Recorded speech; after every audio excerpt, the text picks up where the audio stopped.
Olá pessoal, eu sou a Kátia Line, acadêmica de pedagogia, e hoje falarei um pouco sobre o século XX, reformas, expansão do ensino e as políticas neoliberais, iniciando com a educação na Primeira República, que se deu dos anos de 1889 a 1930, principais ideias pedagógicas.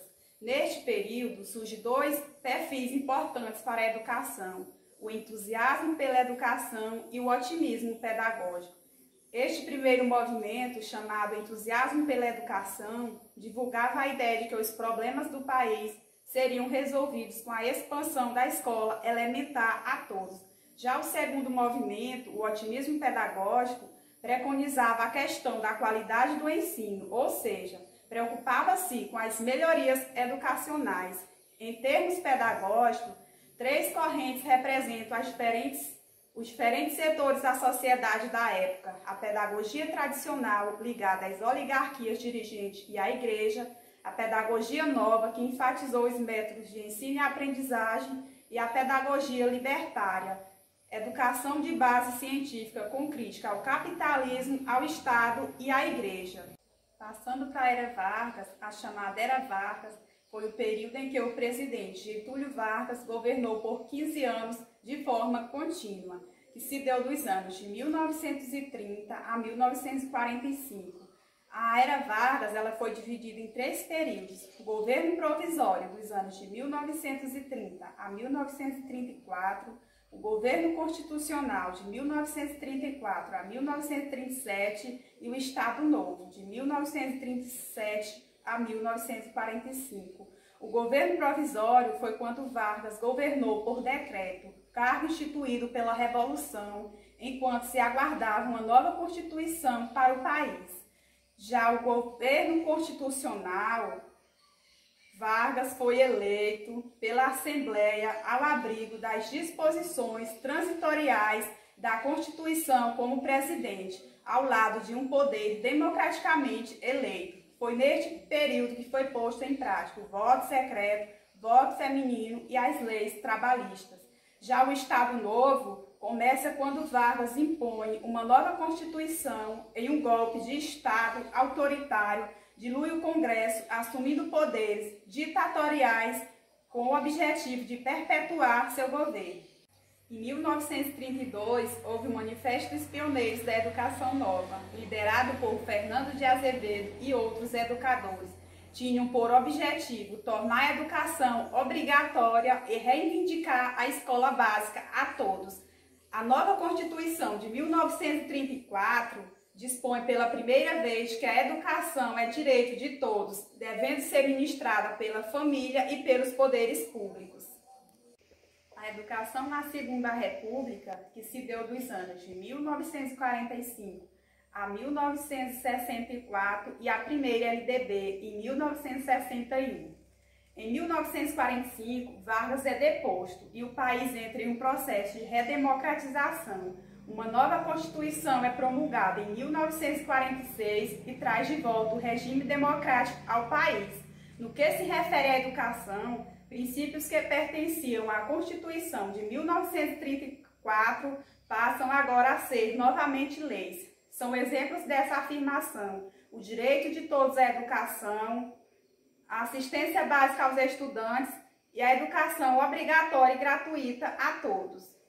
Em 1951, Vargas volta ao poder e desta vez eleito, e governa até 1954, quando se suicida no Palácio do Catete, no Rio de Janeiro, a então sede do governo federal. Apesar dessas mudanças, a legislação anterior vigora até 1961, quando é promulgada a Lei de Diretrizes e Bases da Educação Nacional, a LDB.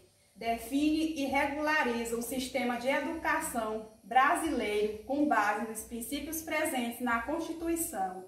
A LDB foi publicada em 20 de dezembro de 1961 pelo presidente João Goulart, seguida por outra versão em 1971, em pleno regime militar, que vigorou até a promulgação mais recente em 1996.